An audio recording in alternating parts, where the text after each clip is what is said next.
Well, good afternoon. I'm Dan with Four Winds Ancestral Skills. Today, I'm out here foraging for cactus in the middle of the Ozarks. We got a lot to do, so let's get started. Well, right now, I'm out here in the Ozarks. Most people don't even realize that we have actually a native cactus that grows out here. It actually has a pretty significant range. It's most of the eastern side of North America, all the way up into Canada, actually. Now, I found some just over here, so let's head over and check it out. And when you're working with prickly pear cactus, it's good to have something to hold it with, whether that be a couple of sticks or a pair of tongs. Tongs actually work the best. I don't have a pair, but I can take this stick here and make it into a pair of tongs.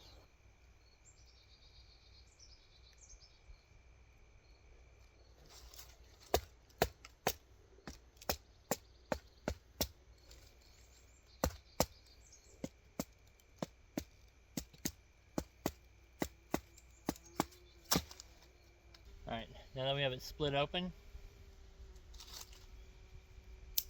you just take a little stick, kind of wedge down in here,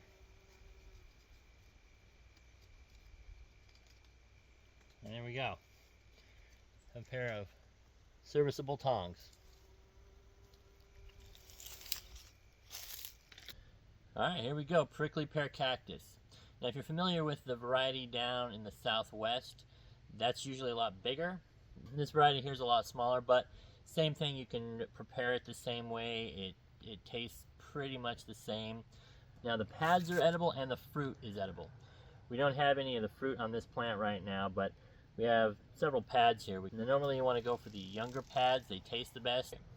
Now as far as safety goes, this one here might be a little bit deceptive because it doesn't have a lot of the large spines that you would see on some cactuses. But the pads have tons of these like little hairs. They're called glochids, and they are ridiculous to get in when they get in your skin. They hurt, they're annoying, and they're only the size of like a hair. They're kind of a pain to get out. Now these little glochids, that's why you need some tongs, because if you just reach down with your bare hands and grab these, you'll get those little hair-like spines all over your hands, and it's a real pain in the neck. Sometimes you can use duct tape, some really good quality duct tape. Get that on your hands and kind of rip it off. That'll get those little hairs out. It's invariable if you're dealing with these that you're probably going to get a few of those little tiny spines in you. It's not too big of a deal. It's uncomfortable, but if you're not careful when you prepare them, you can actually get those little spines in your mouth or throat, something like that. And then they are a much bigger deal because you can't just remove them.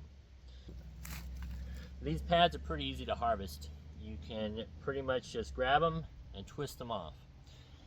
Take your tongs, get a pad here, and twist off. Just like that. All right, here's a bit of a close-up to the actual pad. Like I said, this particular variety doesn't have a lot of the large spines. The plants, from what I've seen, it's kind of individual. Some plants have more, some have less. A lot hardly have any. But these little spots right here have a ton of those little tiny hairs that if you touch them, they're going to get embedded in your skin, and they're, like I said, they're very uncomfortable, especially if you get a whole bunch of them. But for those little tiny spines here, you have a couple options. The big spines are obvious and you can scrape those off. But the little tiny spines here, there's a couple ways you can get rid of them. I've heard of basically rubbing them in dirt, and loose dirt or sand, to rub those little spines off, and then rinsing it off. I personally haven't tried that method because it sounds like it would be fairly easy for a few of those little spines to remain.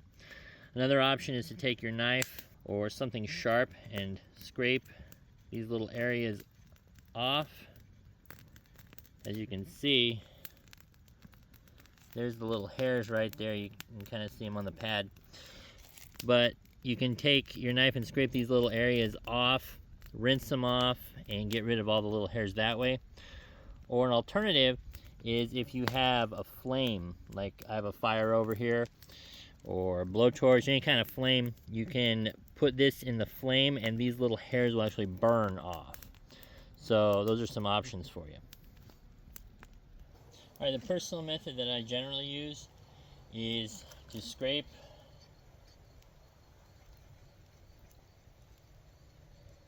these little areas with the spines. One word of caution, if it's very windy, beware how you do this, because these little spines can kind of blow around and get in your face, and it's, like I said, it's not fun.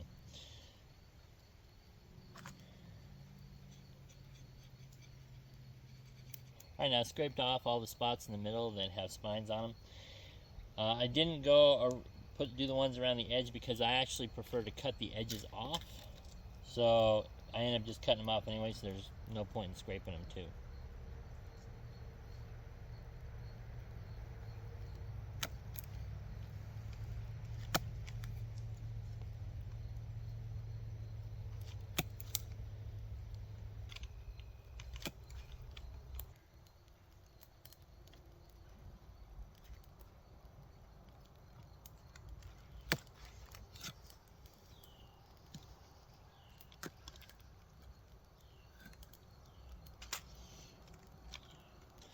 Alright, now it should look something like that. Once all the spines are removed, you can technically eat this raw.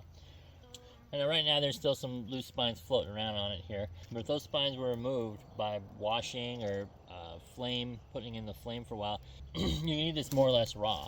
I like to cook it a little bit, make sure it gets rid of all the little loose spines that are on there. And two, I think it tastes a little bit better. Alright.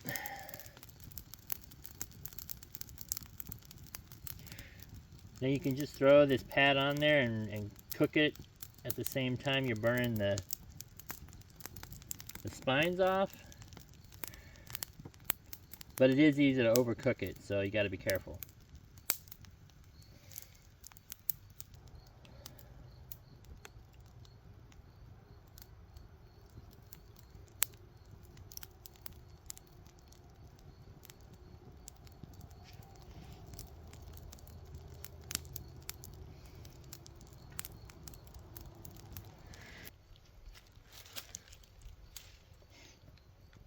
Alright, now we got spines burned off.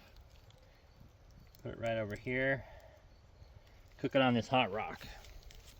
Alright, this here is the basic method of cooking one of these pads, cooking the pads over an open fire. But realistically, you can gather these pads, take them home, and process them similar way. You get rid of all the spines and then fry them up. You can make fajitas out of them. You can mix them with eggs.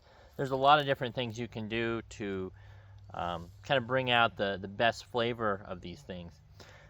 This here is a simple method. If you're just out on the trail, gather a few of these up at the end of the day, throw them on the campfire, maybe add a little bit of salt, and they work pretty well. And of course, during the summer, you can, if you find these pads out on the trail, you can even take them home, and right where they broke off the main part of the plant, you can place them in dirt. They actually will root pretty easy and start growing from there.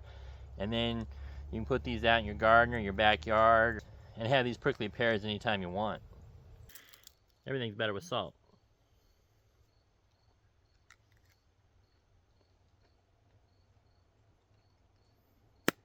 Pretty good, especially for something you can find just out here in the woods.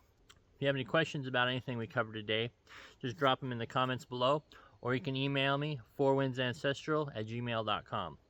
Also, check out our website, fourwindsancestralskills.com, and we also have a Facebook page and group that you can find the links to all that in the description below. Anyway, I appreciate you watching, and hope you tune in again next time. Well, I'm going to finish this pad and probably cook up a few more. I'm still hungry, so I'll catch you on the next one.